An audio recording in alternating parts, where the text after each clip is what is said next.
tukiset up, mimi nimesimama side moja, nikaona nikasikia tu sauti na I bless you all in the name of the mighty God. Wangalia juu naona kama mtu kanashuka stairs akisema we are being blessed.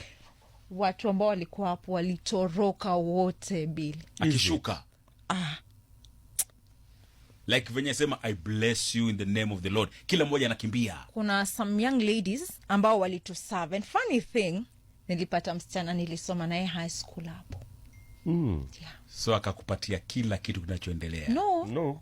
Hapo she's a loyal servant. Hadi ananijua akaoniongelesha akaniambia it's so good you're serving the Lord. This is one of the ways of serving the Lord. Wow. So walishuka akakuja hapo chini akatusalimia. Mwanzo ufai kumgusa. Hakuna mtu yote ambaye anafaa kumgusa. That's why uliona mic yake iko kwa ndevu. Yeye mwenyewe alijimic. Ni mjanja yule.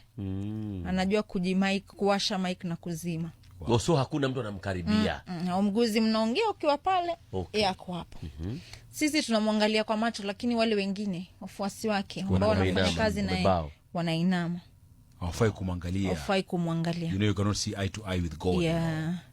So nakwambia Bili tulisimama.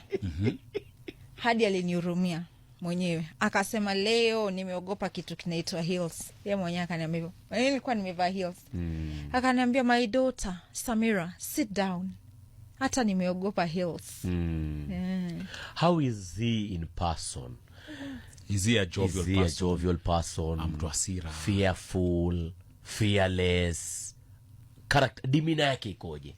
Number one, he's not a good person. Hiyo, unajua mtu mzuri utamjua kwa tabia yake na kulingana vile ambavyo ana treat watu ambao wako around him.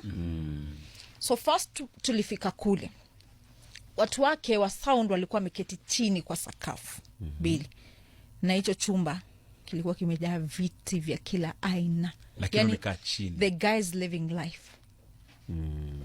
Lakini watu wake wa sound walikuwa wameketi chini. Hawaruhusiwi kukalia hivyo viti. Okay. Vile waliona tumewaangalia watu wake wa sound, akaanza kusema nyinyi mnafanya, what are you doing? Mbona mmeketi hapo?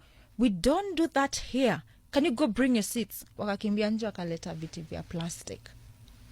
Na kuna viti pale. Kuna viti. Lakini hivyo sofa, couches, ni viti ambavyo ukiangalia story utaona mahali kuna watu wamekalia hivyo viti. Nao hao ni watu wako na cheo. The lawyers, senior counsels, the bishops, wao ndo wameketi kwenye hivyo viti. Na anafoka sana anafokea. Senior counsels wanafokewa kama watoto. Matusi. Are you a lunatic? Yani, it was a bad experience. So he's not a good person. He's not a good person. Anything else about his demeanor and even character? Actually at some point alijisahau. Akafikiria mdosi wetu Macharia Gashuru ni mfuasi wake. Akaanza kumkomanda round ama alianza kumpokea Macharia. Anamwambia nini? So Macharia alikuwa kwa simu. We were in the middle of the interview. Akageuka kwa bahati mbaya akamwona Macharia akiwa kwa simu. Why is the mighty prophet speaking mighty things and the producer is on his phone?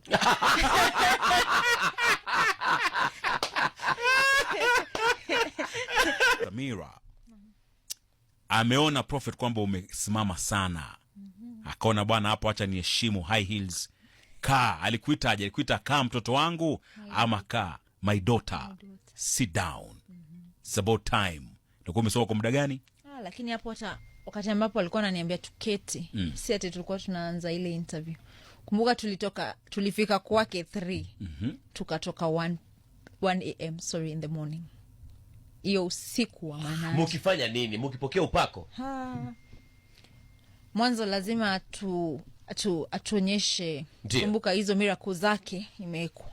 Kuna screen hapo kwa TV. There's a young man controlling your laptop ambayo anaicheza. Tuna watch kwa screen. No. Na unakumbuka huyo young man ule, yani anataka nikisema cheza hii inatoka immediately. Yani yule young man akichelewa even a second anafokewa kama mtoto. The wrath of the Lord. Anaambia wewe, look at this one, since he got married he's become very useless. Look at him. Is it? Oh my God, even the bishops are complaining.